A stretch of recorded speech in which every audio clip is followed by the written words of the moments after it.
CBI, இடி, ID வரிசையில் sensor போர்டும் ஒன்றிய பாஜக அரசின் புதிய ஆயுதமாக மாறியிருப்பதாக கடுமையான கண்டனத்தை முதலமைச்சர் மு.க.ஸ்டாலின் தெரிவித்திருக்கிறார். பராசக்தி படத்திற்கு 25 இடங்களில் வெட்ட சொல்லி தணிக்கை குழுவினர் தெரிவித்திருந்த நிலையில் அதனை முதலமைச்சர் மு.க.ஸ்டாலின் கடுமையாக கண்டித்திருக்கிறார். அண்மை செய்தியாக பார்த்துக் கொண்டிருக்கிறோம். பராசக்தி படத்தில் பேரறிஞர் அண்ணா தொடர்பான காட்சிகள் நீக்கப்பட்ட நிலையில் அதற்கு முதலமைச்சர் மு.க.ஸ்டாலின் தனது கண்டனங்களை தெரிவித்திருக்கிறார். அண்மை செய்தியாக பார்த்துக் கொண்டிருக்கிறோம். சிபிஐ, அமலாக்கத்துறை, ஐடி வரிசையில் தற்பொழுது தணிக்கை துறையிலும் பாஜகவின் ஆளுமை இருப்பதாக முதலமைச்சர் மு.க.ஸ்டாலின் கருத்து தெரிவித்து தற்பொழுது தனது கண்டனங்களை பதிவு செய்திருக்கிறார்.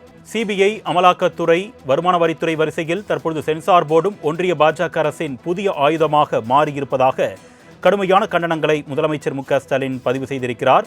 பராசக்தி படத்திற்கு 25 இடங்களில் தணிக்கை குழுவினர் கத்தரித்து வைத்த நிலையில் முதலமைச்சர் மு.க.ஸ்டாலின் இந்த செயலுக்கு தனது கண்டனங்களை தெரிவித்திருக்கிறார். பேரறிஞர் அண்ணா தொடர்பான காட்சிகள் நீக்கப்பட்ட சம்பவத்திற்கும் முதலமைச்சர் மு.க.ஸ்டாலின் தனது கண்டனங்களை தெரிவித்திருக்கிறார். அண்மை செய்தியாக பார்த்துக் கொண்டிருக்கிறோம். பாஜக அரசின் புதிய ஆயுதமாக தணிக்கை குழு மாறியிருக்கக்கூடிய விஷயத்தை குறிப்பிட்டு முதலமைச்சர் மு.க.ஸ்டாலின் தனது கண்டனங்களை தெரிவித்திருக்கிறார். இதுகுறித்த கூடுதல் விவரங்களை செய்தியாளர் நந்தினி வழங்க நாம் கேட்கலாம். வணக்கம் நந்தினி, தொடர்பான கூடுதல் விவரங்கள்.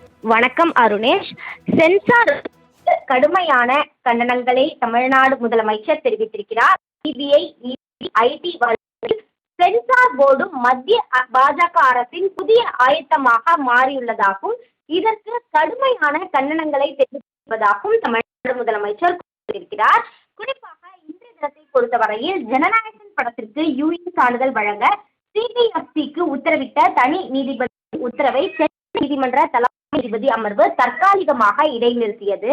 நடிகர் விஜய் நடிப்பில் இயக்குனர் வினோத் இயக்கத்தில் தயாரியுள்ள ஜனநாயகன் திரைப்படத்திற்கு உடனடியாக யூஎன் சான்று வழங்க மத்திய திரைப்பட சான்றிதழ் வாரியத்திற்கு உயர்நீதிமன்ற தனி நீதிபதி இன்று காலை உத்தரவிட்டார்.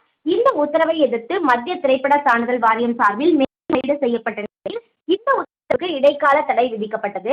அது மட்டுமல்லாமல் வழக்கு விசாரணை ஜனவரி 21ஆம் தேதிக்கு ஒத்திவைக்கப்படுவதால் பொங்கலுக்கு படம் வெளியாவதில் சிக்கல் ஏற்பட்டிருக்கிறது.